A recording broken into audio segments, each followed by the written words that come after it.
বিশ্বনবীর সাহাবারা একবার সফরে বেরোলেন। সফরে বেরিয়ে হঠাৎ দেখলেন মরুভূমির মাঝখানে কিছু লোক জটলা পাকিয়ে রেখেছে, একটা লোক শুয়ে আছে। আবু সাঈদ আল খুদরি ছিলেন ওই সফরের লিডার। বললেন, কি হয়েছে? তারা বলল, আমাদের নেতাকে সাপে কামড় দিয়েছে, আরেক বর্ণনায় বিচ্ছু কামড় দিয়েছে, বিষের ব্যথায় আমাদের নেতা মারা যাবে। তারা নানা ধরনের বৈদ্যরাজ কবিরাজদেরকে এনে মন্ত্র পড়াচ্ছিল, সবাই মন্ত্র পড়ছিল, ছু মন্তর ছু কালিকুত্তার। ছোট বাচ্চারা পড়ে, বুঝানোর জন্য বললাম, তারা হয়তো অন্য কিছু পড়ছিল। তো এই যে এগুলো পড়ে ফু দিলে কি ভালো হয়? কথা কন, আরো রোগ বাড়ে, ঠিক কিনা?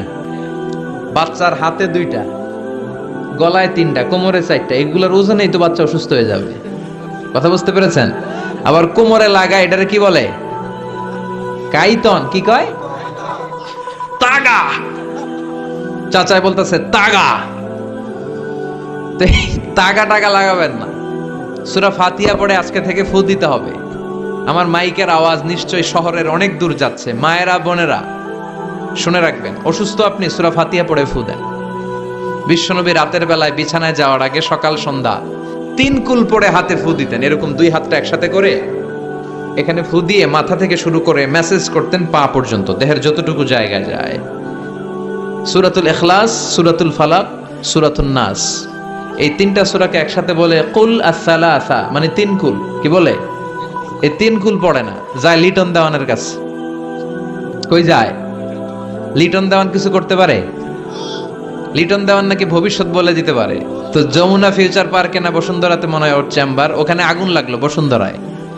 তো র্যাবের প্রধান যে ওরা কয়েকবার গ্রেফতার করছে, তো একবার গ্রেফতার করে বলে, কি রে তুই সারা বাংলাদেশের 17 কোটি মানুষের ভাগ্য বলে দিস, তোর চেম্বার যেই শপিং মলে, এই শপিং মলে আগুন লাগবে, আগে গলি না কেন? তারপর হাতের রেখাতে অনেকে ভাগ্য বলতে চায়, এটা ভুয়া কথা। এই হাতের রেখায় কোনো ভাগ্য থাকে না। আপনারা শুনলেই কিছু মানবেন না, আপনারা কোরআন হাদিস দিয়ে যাচাই করবেন, দলিল খুঁজবেন। কি খুঁজবেন?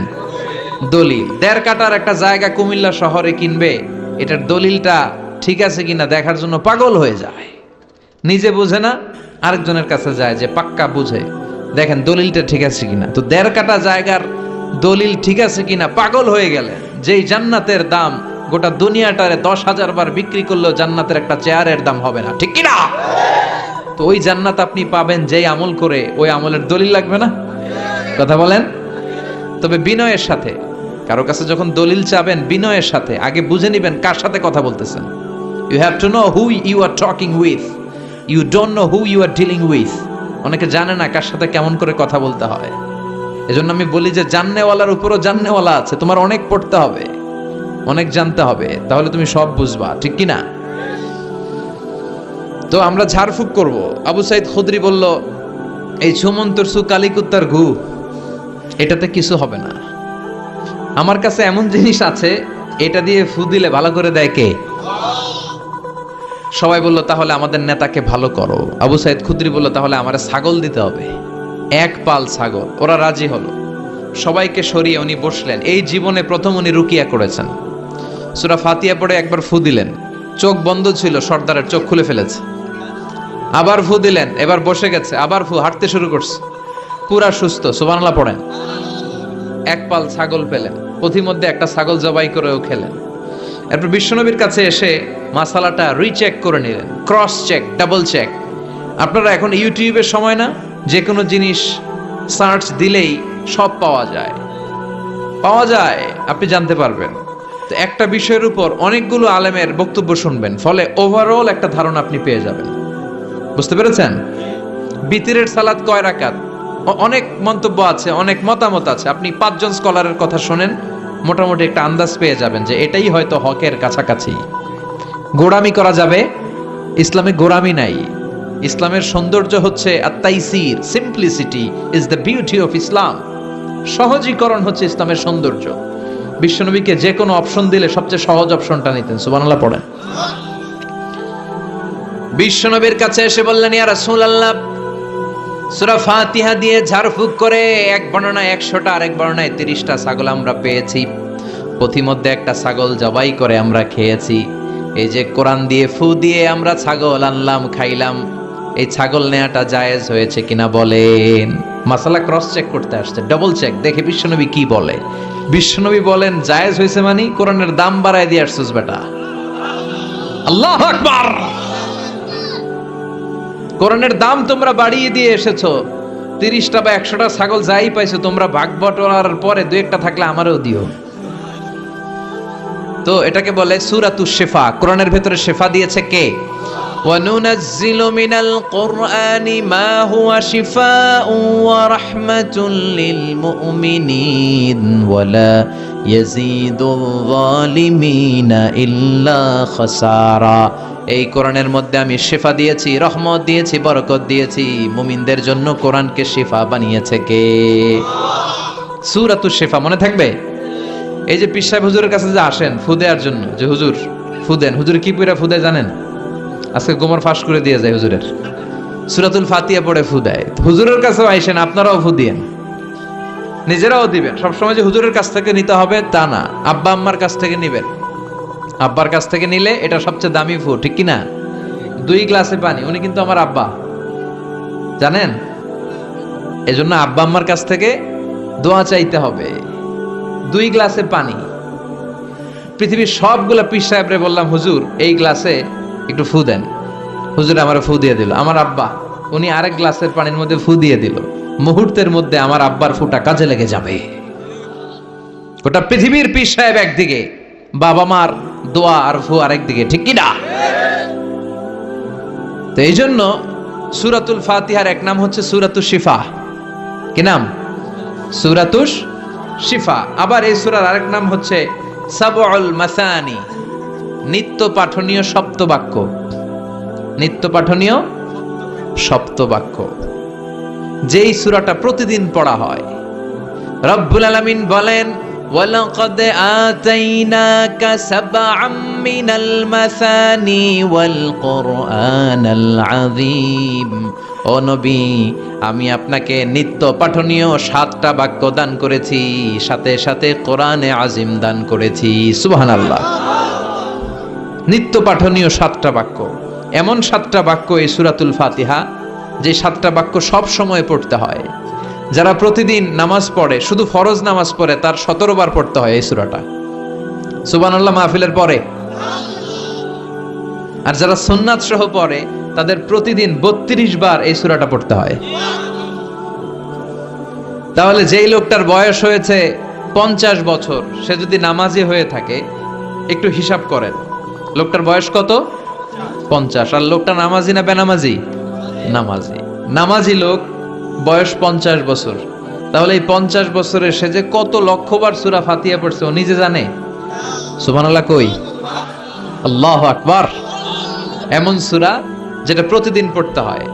আবার বিশ্বনবী বললেন লা তুহসা আজাইবুহু ওয়ালা তাবলা গরাইবুহু ফিহি মাসাবিহুল হুদা ওয়া মানারুল হিকমা।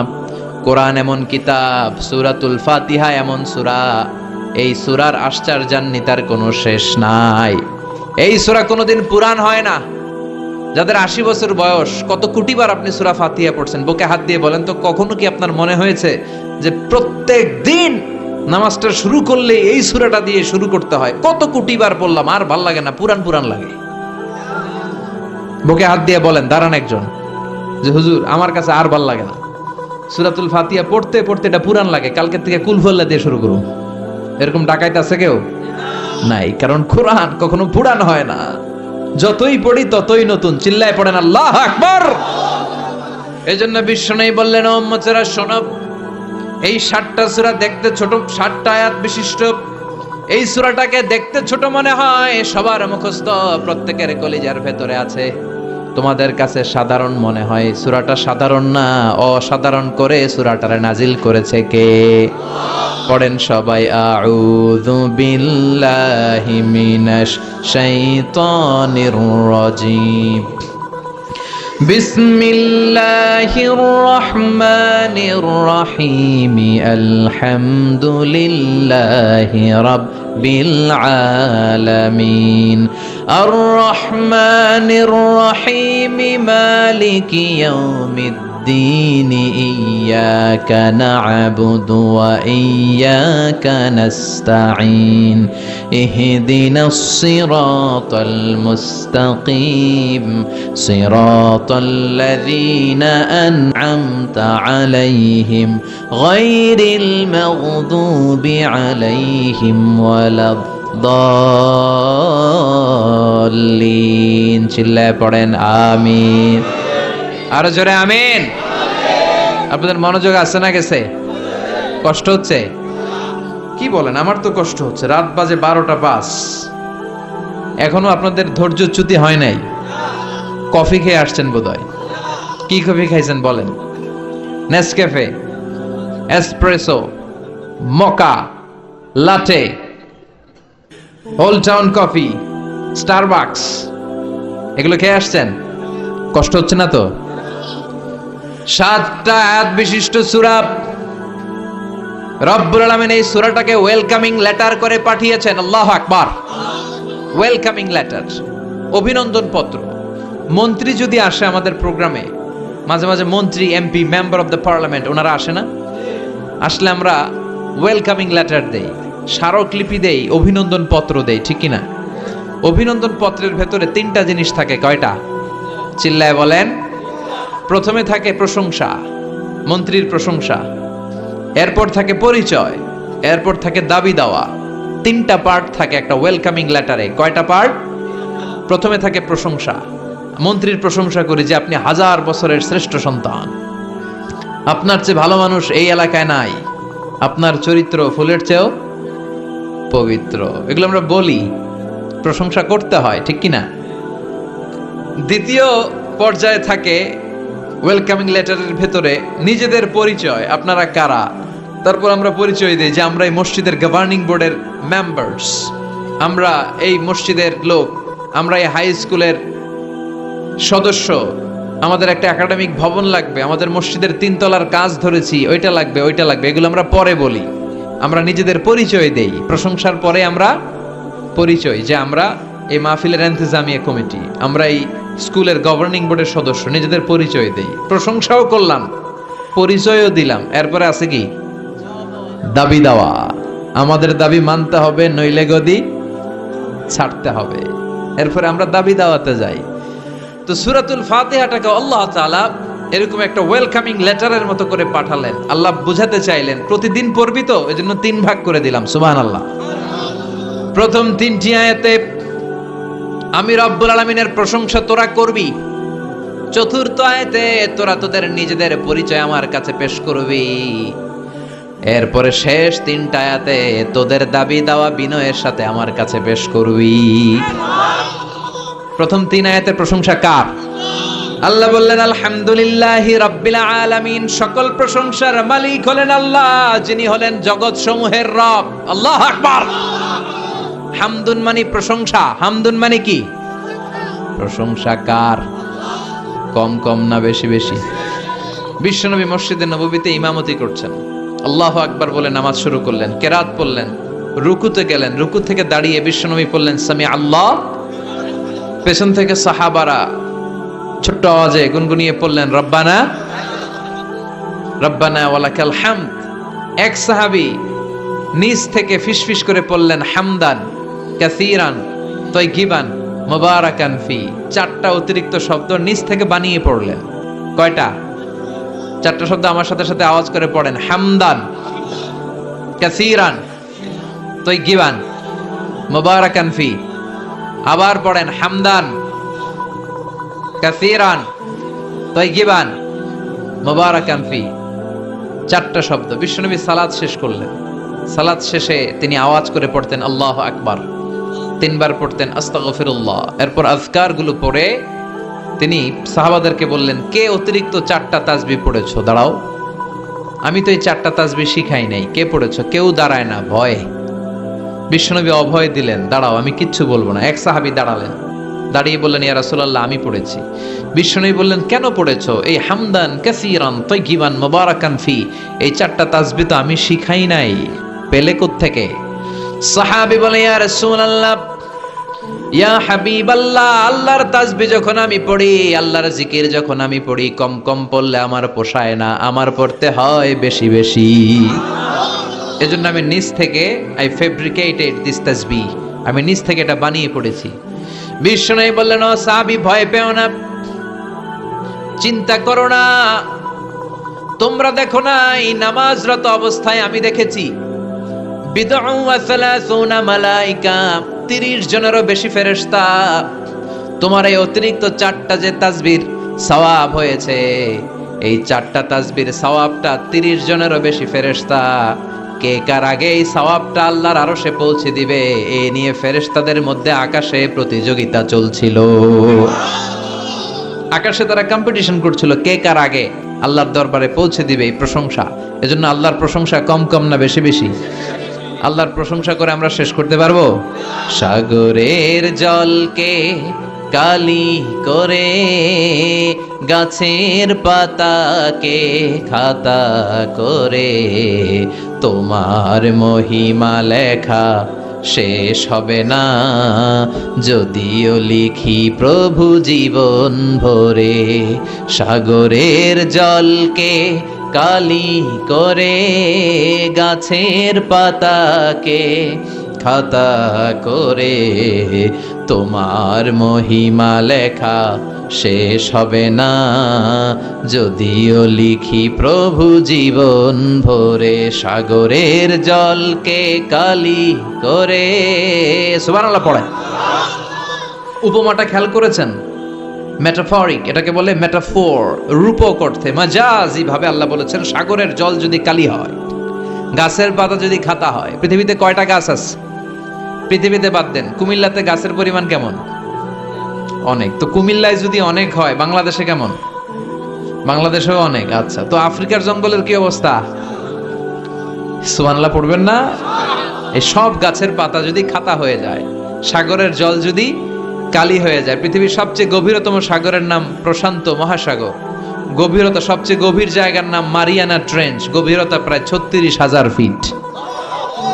দ্বিতীয় গভীরতম সাগরের নাম আটলান্টিক মহাসাগর, সবচেয়ে গভীরতম জায়গার নাম হচ্ছে পোয়েটোরিকো। এই পোয়েটোরিকোর গভীরতা প্রায় 33,000 ফিট। মহাসাগর কি পৃথিবীতে শুধু 2টা? কথা বলেন। প্রশান্ত মহাসাগর, আটলান্টিক মহাসাগর, ভারত মহাসাগর, উত্তর দক্ষিণ, কত মহাসাগর, কত সাগর। এই আমাদের বঙ্গোপসাগর, লোহিত সাগর, ভূমধ্য সাগর, চায়না সাগর, কৃষ্ণ সাগর, সাগর আর সাগর। এই পৃথিবীর 70% শুধু সাগর, 70% শুধু হানি আর হানি, নোয়াখালীর ভাষায় পানি আর পানি। তো এই সব পানিগুলো যদি কালি হয়ে যায়, আল্লাহর কথার ওজন কি দেখেন? কোত্থেকে আল্লাহ এই মেটাফোর, রূপক অর্থ নিয়ে আসলেন? সব সাগরের পানি যদি কালি হয়ে যায়, সব গাছের পাতা যদি খাতা হয়ে যায়, সাগরের জল নামক কালি দিয়ে গাছের পাতা নামক খাতার উপরে যদি আমি আল্লাহর প্রশংসা লিখতে শুরু করে দাও, সাগরের জলও শেষ হয়ে যাবে, গাছের পাতাগুলোও ফুরিয়ে যাবে, আমি আল্লাহর প্রশংসা করে শেষ করা যাবে না। قُلْ لَوْ كَانَ الْبَحْرُ مِدَادًا لِكَلِمَاتِ رَبِّي لَنَفِدَ الْبَحْرُ قَبْلَ أَن تَنفَدَ كَلِمَاتُ رَبِّي وَلَوْ جِئْنَا بِمِثْلِهِ مَدَدًا। সুবহানাল্লাহ পড়ে। সব ফুরিয়ে যাবে, ফুরাবে না আল্লাহর প্রশংসা। এজন্য আল্লাহ আলহামদু দিয়ে শুরু করলেন। সকল প্রশংসা, হামদুন মানে প্রশংসা, আর এর সাথে আলিফ আর লাম যখন অ্যাটাচ করে দেয়া হলো, তখন প্রশংসার যত ধরন হতে পারে, যত আকসাম হতে পারে, যত প্যাটার্ন আর ডিজাইন হতে পারে, সব প্রশংসার একচ্ছত্র অধিপতি একজন। চিল্লায় বলেন, তিনি কে? এই পৃথিবীতে আল্লাহর সবচেয়ে বেশি প্রশংসা করেছেন বিশ্বনবী মুহাম্মদ সাল্লাল্লাহু, আবার নিজেও প্রশংসিত। ওনার এক নাম আহমদ, মানে যিনি সবচেয়ে প্রশংসা করে, আবার মুহাম্মদ মানে নিজেও প্রশংসিত। জান্নাতীদেরকে নিয়ে বিশ্বনবী যখন কিয়ামতের দিন বিচার শেষে জান্নাতের দরজায় যে কড়া নাড়বে, ওই দিন বিশ্বনবীর হাতে একটা পতাকা থাকবে। ওই পতাকার মধ্যে ওই শব্দটা লেখা, সূরাতুল ফাতিহার প্রথম শব্দ যেটা। সূরাতুল ফাতিহার প্রথম শব্দ কি? আলহামদু। বিশ্বনবীর হাতের পতাকায় ওইটা লেখা থাকবে, লিওয়াউল হামদ, প্রশংসার পতাকা। সুবহানাল্লাহ পড়বেন না? তার মানে আমরা এই সিদ্ধান্তে উপনীত হলাম যে সব সময় প্রশংসা করতে হবে একজনের। তিনি কে? আল্লাহ বললেন আলহামদু আলহামদুলিল্লাহ। সব প্রশংসার মালিক হলেন আল্লাহ। কি সুন্দর নাম তার, কি মজার নাম। আলিফ লাম লাম হা, আলিফ লাম। সবাই বলেন আলিফ লাম লাম হা। আওয়াজ করে আলিফ লাম লাম হা। এটা কার নাম? আল্লাহর নামটা জপতে কেমন লাগে?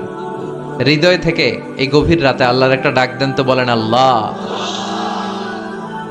প্রাণটা জুড়িয়ে আবারও আল্লাহরে ডাকেন, বলেন ইয়া আল্লাহ। নামটা মজা লাগে না? আল্লাহ বলেন হুয়াল আউয়াল ওয়াল আখির ওয়াল যাহির ওয়াল বাতিন। তিনি প্রথম, তিনি শেষ, তিনি প্রকাশ্য, তিনি গোপন। সুবহানাল্লাহ। তার মানে প্রথমে কে, শেষে কে? প্রথমে আল্লাহ আল্লাহ, শেষেও আল্লাহ আল্লাহ, আকাশে আল্লাহ আল্লাহ, জমিনে আল্লাহ আল্লাহ। সবাই পড়েন প্রথমে আল্লাহ আল্লাহ, শেষেও আল্লাহ আল্লাহ, আকাশে আল্লাহ আল্লাহ, জমিনে আল্লাহ আল্লাহ। নিখিল জাহান গায়ে গুণগান তার নামে গায়, আমরাও গাহি তাআলা হামদে বারি তাআলা, হামদে বারি তাআলা, হামদে বারি তাআলা। সুবহানাল্লাহ পড়েন। আলহামদুলিল্লাহ। সকল প্রশংসার মালিক কে? আল্লাহ বললেন সকল প্রশংসার মালিক হলাম আমি, আর আমি হলাম রব্বিল আলামিন, জগৎ সমূহের রব। আল্লাহর আরেক নাম হলো রব। আল্লাহর আরেক নাম কি? কবরের প্রথম প্রশ্ন কি? মার রব্বুক, তোমার রব কে? আমাদের উত্তর কি? আমরা বলবো আল্লাহ আমারে রব, আল্লাহ আমারে রব। দমে দমে তনু মনে তারি অনুভব, আল্লাহ আমারে রব। তোমার দুনিয়াতে আমি যেদিকে তাকাই, অথই নিয়ামতে ডুবে আছি সবাই। পাখ পাখালির গানে শুনি তাসবিহ কলো রব, তাসবিহ কলো রব, আল্লাহ আমারে রব। ওনার নাম হচ্ছে রব। নাম কি? এজন্য আমরা যখন দোয়া করি, দোয়া শুরুতে কোন শব্দ থাকে? রব। রব্বানা যালামনা আনফুসানা ওয়া ইল্লাম তাগফির লানা ওয়া তারহামনা লানাকুনান্না মিনাল খাসিরিন। রব্বানা আতিনা ফিদ দুনিয়া হাসানাতাও ওয়া ফিল আখিরাতি হাসানাতাও ওয়া কিনা আযাবান নার। মুসা আলাইহিস সালামের জিহ্বা দিয়ে কথা বের হয় না, উনি দোয়া করলেন রব্বিশ রাহলি সাদরি ওয়া ইয়াসসিরলি। তার মানে সব দোয়ার শুরুতে কার নাম? আবার যখন আমরা রুকুতে যাই আমরা পড়ি সুবহানা রাব্বিয়াল। আবার যখন আমরা সিজদায় ঢলে পড়ি আমরা পড়ি সুবহানা রাব্বিয়াল আ'লা। চিল্লায় কোন ঠিক কিনা? রব মানে হচ্ছে সাস্টেইনার, বিধানদাতা, রিজিক দাতা, পালন কর্তা। আল্লাহর একটা নাম হচ্ছে রব। আমাদের রব কে? আল্লাহ। রব কারে বলে একটু সহজে আজকে বুঝিয়ে দিয়ে যায়। রব হচ্ছে যার যখন যেটা যতটুকু দরকার তাকে তখন সেটা ততটুকু যিনি চাওয়ার আগেই দিয়ে দেয়, তার নাম রব। বুঝতে পেরেছেন? সহজ হয়েছে না কথাটা? যার যখন যেটা যতটুকু দরকার তাকে তখন সেটা ঠিক ততটুকু যিনি ফরিয়াদ করার আগেই পৌঁছে দেয়, তার নাম রব। আমাদের যখন যেটা লাগে ব্যবস্থা করে কে? মায়ের পেটে 8 মাস ছিলাম, 9 মাস ছিলাম, 10 মাস ছিলাম। এই 8 মাস 9 মাস আমারে খাবার দিল কে? পানি দিল কে? অক্সিজেন দিল কে? চাইছিলেন? মায়ের পেটে চাইছিলেন না আল্লাহর কাছে যে আল্লাহ ঠিক মতো দিও, টাইমলি খাবার পাঠায় দিও? চাইছিলেন? চাওয়ার আগে যার যা লাগে কে দেয়? তাকে বলে রব। আবার মায়ের পেট থেকে দুনিয়ায় আসলেন, আমার মায়ের জরায়ুর সাথে আমার নাড়ের একটা কানেকশন, একটা লাইন, ওই লাইন দিয়ে আল্লাহ 9 মাস যাবত আমারে পানি দিলেন, খাবার দিলেন, অক্সিজেন দিলেন। সঙ্গত কারণেই দুনিয়াতে আসলে দুনিয়ার মানুষ ওই লাইনটা কেটে দেয় নাকি রেখে দেয়? কেটে দেয়। কেটে দিলে বাচ্চা প্রথম চিৎকারটা দেয়, মানব শিশু প্রথম চিৎকার হাঁকে পৃথিবীতে, ওয়া ওয়া। আমরা শুনি ওয়া, আসলে আল্লাহরে ডাক দেয়। আল্লাহরে ডেকে বলে মাবুদ, খাবারের, অক্সিজেনের আর পানির একটা মাত্র লাইন ছিল, চিল্লায় বলেন কয়টা? দেখো দুনিয়ার মানুষ কত অনিষ্ঠুর। আসার সাথে সাথেই কারোর সাথে আমার শত্রুতা নাই, জমি নিয়ে মারামারি নাই, কিলাকিলি নাই। একটা মাত্র খাবারের লাইন দিয়ে 10 মাস বেঁচেছিলাম। মানুষগুলো নিষ্ঠুর, খাবারের একটা লাইন কেটে দিল। এখন খাবো কি? আল্লাহ বলেন, গোলাম, যে আল্লাহ 10 মাস তোরে মায়ের পেটে খাওয়ালাম, ওই আল্লাহ এখনো আছি না নাই? একটা লাইন ছিল মায়ের নারের ভেতরে, খাবারের একটা লাইন। চিন্তা নাই, কষ্ট নাই, দুঃখ নাই। একটা খাবারের লাইনের বদলে আজ থেকে তোর মায়ের বুকের ভেতরে খাবারের 2টা লাইনের ব্যবস্থা করে দিলাম। চাইছিলেন যে আল্লাহ আসার সাথেই তো আমার লাইন কেটে দিবে, খানা কিন্তু রেডি রেখেন আল্লাহ? চাইছিলেন না সবাই? চাওয়ার আগেই যার যা লাগে যিনি দিয়ে দেয় তার নাম তাফসীর। বুঝতে পারছেন? এরপরে মায়ের দুধ খেতে লাগলাম। মায়েরা গভীর রাত মাইকের সাউন্ড যাদের কানে যায়, বুকের দুধ খাওয়াবেন ছেলে মেয়েদেরকে। বাচ্চা ডেলিভারি হওয়ার পরেই মায়ের বুকে যে দুধটা, সেটার বলে শাল দুধ। এটা আল্লাহর পক্ষ থেকে বাচ্চার জন্য প্রাকৃতিক টিকা। সুবহানাল্লাহ কইবেন না? আমরা হসপিটালে যে টিকা দেই 5টা 7টা, প্রথম টিকাটা আল্লাহ ফ্রি দিয়ে দিছে। বাচ্চাদের গ্রোথ হবে না যদি না খাওয়ান। খাওয়াবেন, সব মায়েরা খাওয়াবেন। ওয়াল ওয়ালিদাতু ইউরদি'না আওলাদাহুন্না হাওলাইনি কামিলাইন, 2 বছর খাওয়াবেন। যারা বৃদ্ধাশ্রমে থাকতে চান না তারা খাওয়াবেন। আর যারা ডানু খাওয়াবেন তাদের জায়গা হবে কি? ছেলে আমার মস্ত মানুষ, মস্ত অফিসার, মস্ত ফ্ল্যাটে যায় না দেখায় পারে ও পার। নানান রকম জিনিস আর আসবাব দামি দামি, সবচেয়ে কম দামি ছিলাম একে মাত্র আমি। ছেলের আবার আমার প্রতি অগাধ সম্ভ্রম, আমার ঠিকানা তাই বৃদ্ধাশ্রম। কি দুঃখের কথা! মা কেঁদে কেঁদে বলে, কোনো মা বাবার জন্য বৃদ্ধাশ্রমে থাকা না লাগে, ঠিক কিনা?